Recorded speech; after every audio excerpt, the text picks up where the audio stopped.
السلام عليكم. سامعيني كده يا جماعة؟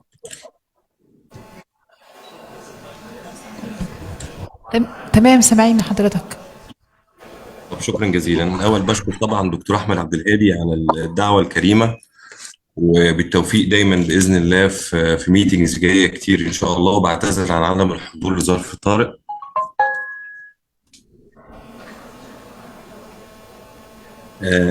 أنا الدكتور أحمد اداني محاضرة صعبة، بس أنا هحاول إن أنا أكفر المنطقة بتاعة البروجريشن بيوند السي دي 46 انهبيتورز. احنا طبعا عندنا العيان بتاعنا اللي هو اليومينال بريست اللي هو الميتاستاتيك. غالبا النايت مير بالنسبه لنا كلنا كاونكولوجيست ان هو يحصل له بروجريشن على السي دي 46 انهبيتورز، لان طبعا التريتمنت اوبشنز بتبقى ليميتد، وبرده الاكسسبيليتي للدراجز ليميتد. فانا ويل ستارت ماي توك بالبوست مونارك ترايل اللي هو السي دي 46 افتر سي دي 46 او افتر بروجريشن اون سي دي 46. The post-monarch trial tested abemaciclib plus fulvestrant versus fulvestrant alone for hormone receptor positive HER2 advanced breast cancer following progression on prior CD46 inhibitor plus endocrinal treatment. This was a phase 3 trial. Here is the study design for the post-monarch study. Eligibility HER2 positive, hormone receptor positive, HER2 negative advanced breast, men and women pre and post menopausal,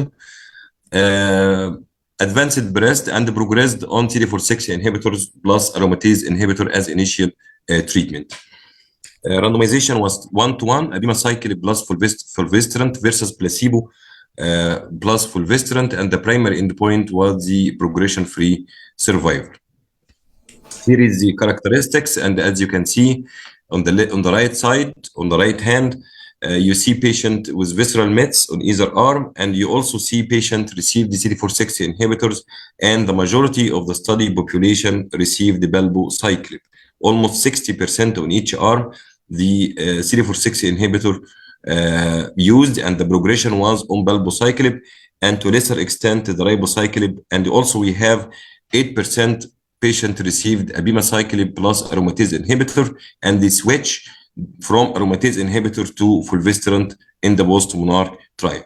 So the message from this slide, the majority of patients received palbociclib as the CD46 inhibitor for treatment of hormone receptor positive metastatic breast cancer.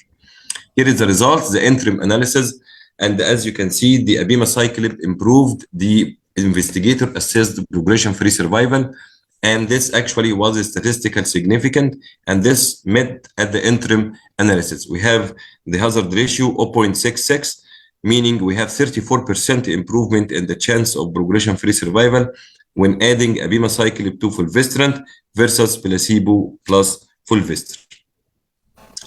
This was the primary analysis, and again confirmed the interim analysis and the consistent improvement of abemaciclib plus fulvestrant, and we have hazard ratio of 0.73 as compared to placebo plus fulvestrant. The results improvement at the time of primary analysis, 27% reduction in the risk of developing progression-free survival event. Very important slide because there is a subgroup analysis, and I would like to highlight here that we, for the patient who is visceral mets, if the patient is not having visceral mets, look at the left side. If not, the patient is not having visceral mets, the improvement is even more when switching from one CD46 to another. Also, looking at the duration of response to the previous CD46 inhibitor, that is very important because the improvement was manifested more in patient who did well on the previous CD46 inhibitor for more than 12 months. And this could be a selection criteria for our patient, because when you have a patient with metastatic hormone receptor positive breast cancer and the patient received already CD46 inhibitor and you would like to switch to another CD46 inhibitor like the post-monarch trial, taking into consideration the duration of response to the previous CD46 inhibitors. Here is the secondary analysis. The blind independent central review confirmed the investigator assessment, and we have also improvement in the progression-free survival. The 6 months progression-free survival for the abemaciclib arm was 68% and 45% for the placebo arm. And this again was confirmed among all the patient subgroup included in this study. And again, the improvement was even more for patient with bone-only disease and for patient who received the previous CD46 inhibitors for more than 12 months. Looking at the addition of the abemaciclib on the level of the overall response rate, of course, the overall response rate was better in the abemaciclib and fulvestrant arm as compared to placebo arm. We have the overall response rate 17% in the abemaciclib arm as compared to 7% in the placebo arm. What about the blind review analysis? Even more overall response rate 23% in the abemaciclib arm as compared to 8% in the placebo arm. Here is the subgroup analysis by the prior duration. As I mentioned in the subgroup analysis, very important piece of information here. Looking on the left side, patient less than 12 months, and here is you can see the improvement is there. And more than 12 months, and here also we have the improvement. Looking at the hazard ratio, if the patient is received CD46 inhibitor for more than 12 months, the hazard ratio is even better. We have 0.7, and if the patient is progressed less than 12 months, and the hazard ratio of 0.8. But again, the message is that you can use it in either ways, even in the less than 12 months or more than 12 months. But here is the decision up to the treating physician on the level of response of your patient, and also the site and the form of progression at the time of switching. Very important that we have improvement in the progression-free survival regardless the biomarker subgroup. Here, when they tested the ESR1 mutation and also the AKT pathway, the improvement was even in the patient with ESR1 mutation and also in patients with AKT pathway alteration or mutation. And that is also very important because at the time of progression on the CD46 inhibitor, many will go and test for the ESR1 mutation and test for the AKT pathway mutation. Some centers do not have the access for the ESR1 or the AKT pathway testing. So this slide assures you that when you go for abemaciclib plus fulvestrant at the time of progression, the progression was consistent regardless of these two mutations. What about the safety? Going with the normal safety profile that we know about the abemaciclib, and the conclusion for the post-monarch study, this was the first randomized placebo-controlled phase 3 study to demonstrate benefit of continued CD46 inhibition beyond the progression on CD46 inhibition. Very important to note that the majority of patients received the palbociclib in this study. That is very important. Also, abemaciclib improved the progression-free survival in patients with hormone receptor positive HER2 negative with disease progression on prior CD46 inhibition, despite the control arm performing better than expected. Again, we have PFS improvement on 27% risk reduction, and the safety was consistent with the known abemaciclib profile, and the discontinuation rate was low. What about the maintain trial? So in the post-monarch trial, we used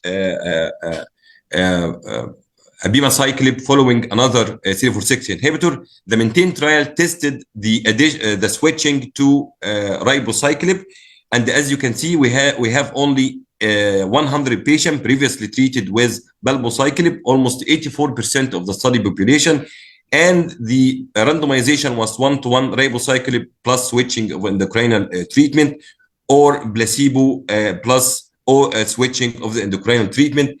And the primary endpoint was the progression-free survival. And you can see that ribociclib significantly reduced the risk of progression or death by 43% in patients who progressed on the prior CD46 inhibitor in the maintain trial. Very important in this trial, again, that 84% of the study population received palbociclib at the time of first treatment, and that is very important to know. But the improvement was there by 43% in the progression-free survival, but the study population was not that much. We have only 100 patients. Here is a subgroup analysis, confirmed benefit across all the patient subgroup in the maintained trial, whether the patient is having bone disease or not having or having visceral disease, and even those patients who are not having visceral disease or not having visceral disease. But again, we have the maintained trial is having many limitation, especially the number of the population, and the majority of the study, 84% received only palbociclib at the first choice. But here is one of the choices that we have for this patient. So Kisqali adds extra benefit progression-free survival to patient who progressed on prior CD46 inhibitors. So that is my first part of my talk. Switching from one CD46 inhibitor to another, we have the post-monarch study, we have the abemaciclib, and we have the maintained trial looking at the Kisqali following the progression of the CD46 inhibitors. Sorry for this 3 slides, but here we will go ahead for the ADC. The ADC actually is one of the new drugs that we can use at the time of progression on the CD46 inhibitors. And I put this diagram to show what the antibody adding to the chemotherapy to allow the access to the tumor cells. And I will explain this photo in the next slide. Here is the diagram looking at the HER2 as a specific engineered HER2-directed antibody drug conjugate. We have the potent topoisomerase inhibitor, and we have the tumor selective cleavable linker. And at the time of internalization of the HER2 leading to release of payload and subsequent cell death to the target tumor cells and the neighboring cells by what we call the bystander mechanism.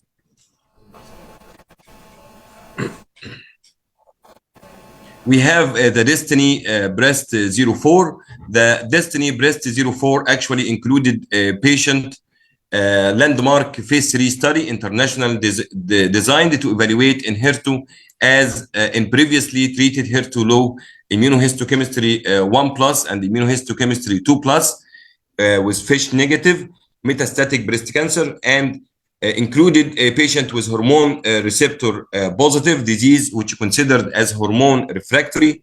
Randomization was 2:1, randomization to HER2, or we have the number of patients, we have almost more than 373 patients, or to chemotherapy. The primary endpoint of the DB04 was the progression-free survival by the BICR, which is a blind independent central review. And the key secondary endpoint was the progression-free survival and the overall survival in hormone receptor positive and the overall survival for all patients. Here is the demographics.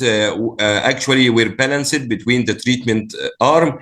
And as you can see to the left side, we have patients with hormone receptor positive, most of the study population, almost like 99% in the HER2 arm. And we have only 1% of the patient with hormone receptor negative. So the DB04 is a good study to evaluate the role of the ADC in hormone receptor positive when considered as hormone refractory. What about the site of METs at the baseline? We're balanced between the treatment arm. We have also patient with brain, stable brain METs. We have patient with lung METs, and we have patient with liver METs. And actually, this was balanced between the treatment arm, whether receiving HER2 or chemotherapy. Prior line of treatment also was generally balanced between treatment arm. For the hormone receptor positive, to the left side, we have a patient lines of systemic therapy in the metastatic setting. We have the number of lines, whether the number of lines with number of systemic therapy or the number of endocrinal treatment. All these balanced between the two treatment arm. What about the efficacy data for the DB04? One of the landmark study for the ADC in hormone receptor positive breast cancer. So for hormone receptor positive, to the left side, actually for progression-free survival, we have improvement of the progression-free survival as primary endpoint, and we have median progression-free survival for Enhertu 10 months as compared to 5.4 months for the chemotherapy arm, actually doubling the progression-free survival. What about the key secondary endpoint with the hormone receptor positive, the overall survival? We have hazard ratio of 0.64, and actually we have median overall survival of almost 24 months as compared to 17 months for the chemotherapy arm. So Enhertu nearly doubled the median progression-free survival and extended the median overall survival by 6 months versus chemotherapy in hormone receptor positive HER2-low metastatic breast cancer. Actually, when included patient with hormone receptor positive and hormone receptor negative, actually we have the same result with consistent improvement in the PFS and actually improvement also in the overall survival. Here is the subgroup analysis. To the left side, actually the improvement was included or consistent among all the pre-specified exploratory subgroups in the DB04, favoring the use of Enhertu rather than chemotherapy when considered as hormone refractory. What about the overall response rate? Overall response rate actually was tripled versus chemotherapy to the left side in the hormone receptor positive. In the hormone receptor positive, the response rate was almost more than 50% as compared to only 16% in the chemotherapy arm. So the notion that hormone receptor positive is not chemo responsive, as we all believe in this, actually this was tackled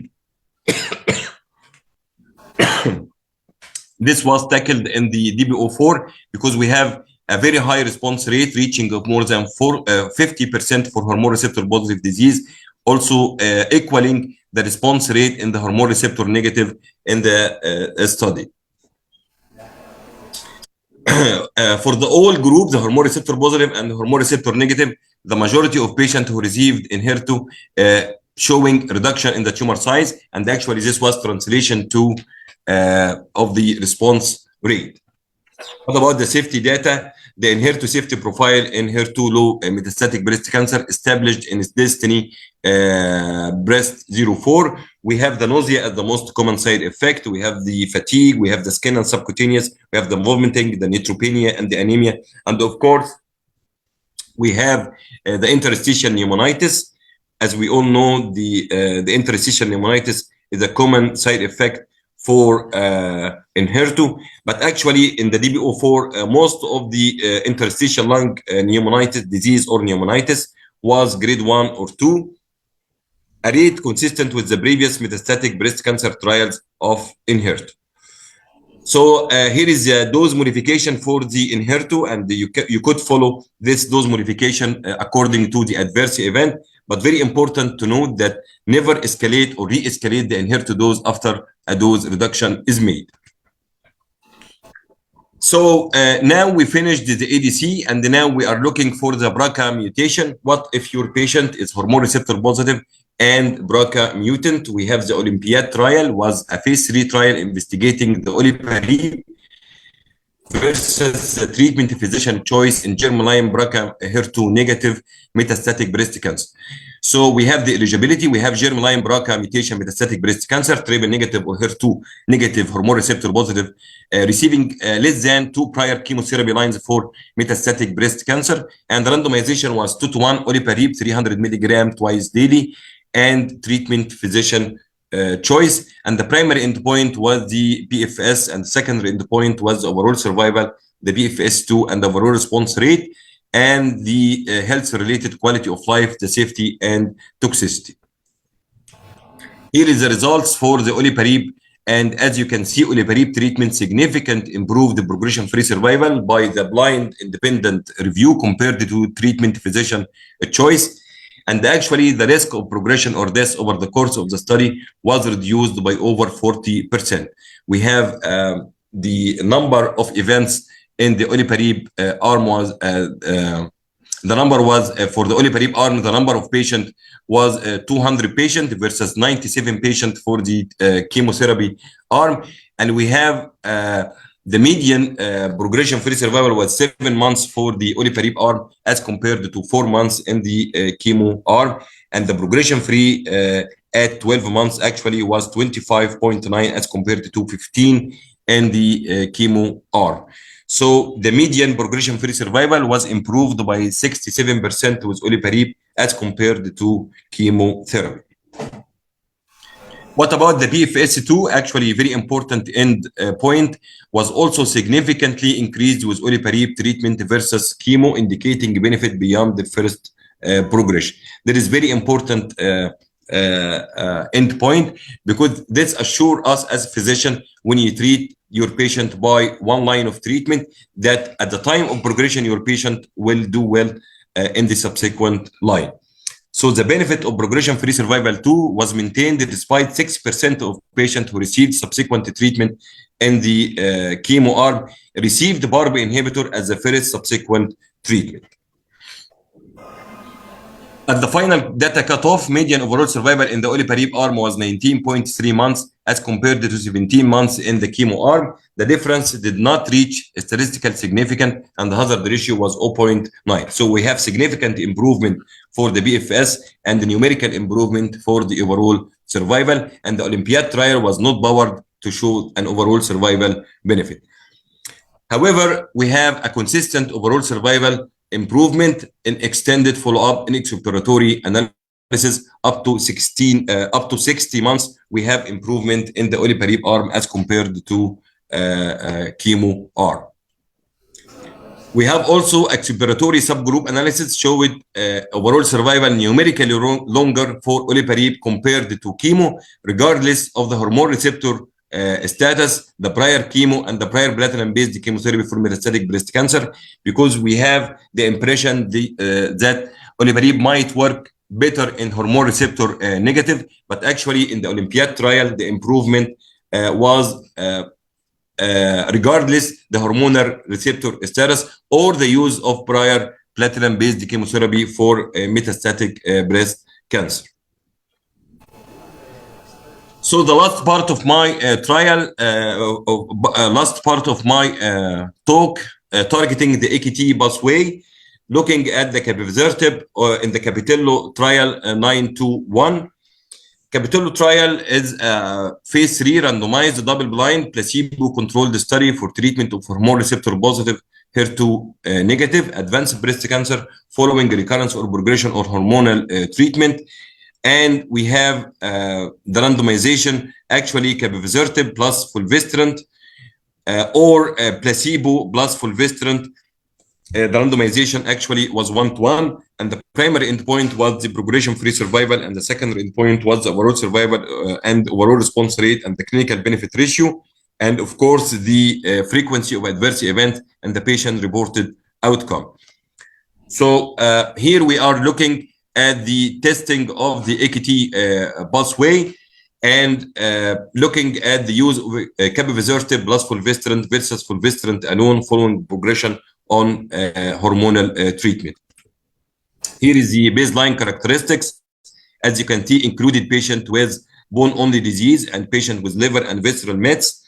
And if you look at the previous use of CD46 inhibitors to the left, and as you can see, we have number of patients received CD46 inhibitors in either arm, CD46 inhibitor as the previous treatment.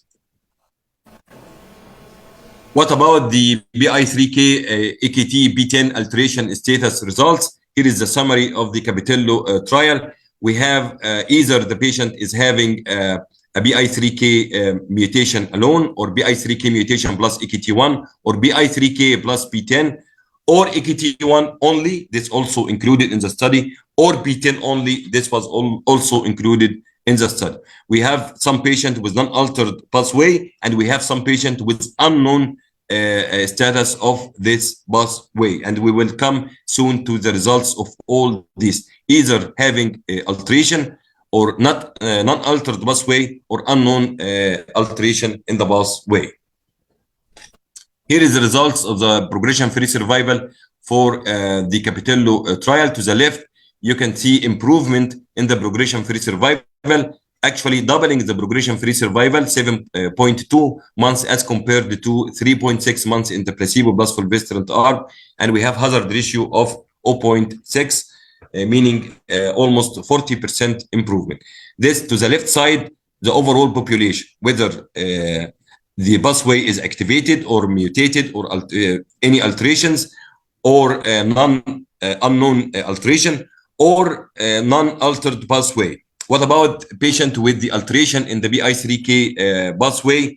Actually, we have almost the same results. We have BFS of 7.3 months as compared to 3 months in the placebo arm.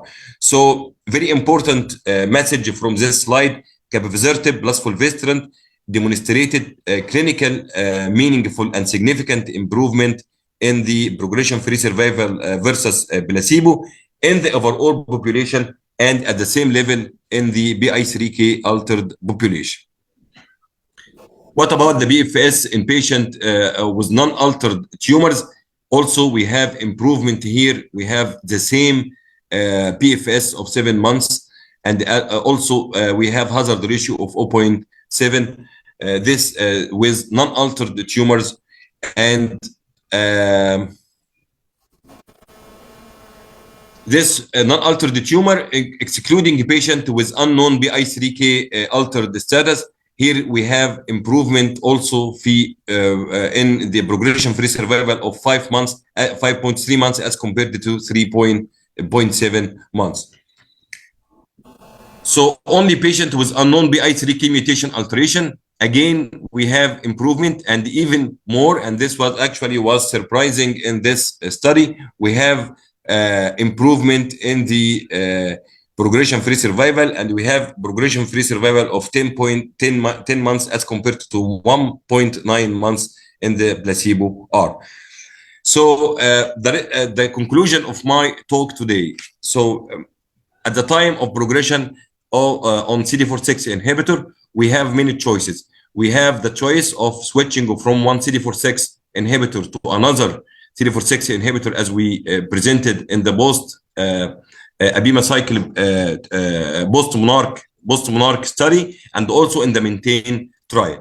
We have the option to use the ADC. We have the DB04, looking at the use of ADC at the time of progression on hormonal treatment with very assuring results. We have also, if your patient is having the BRCA mutation, you have the use of olaparib, and we have the Olympiad trial.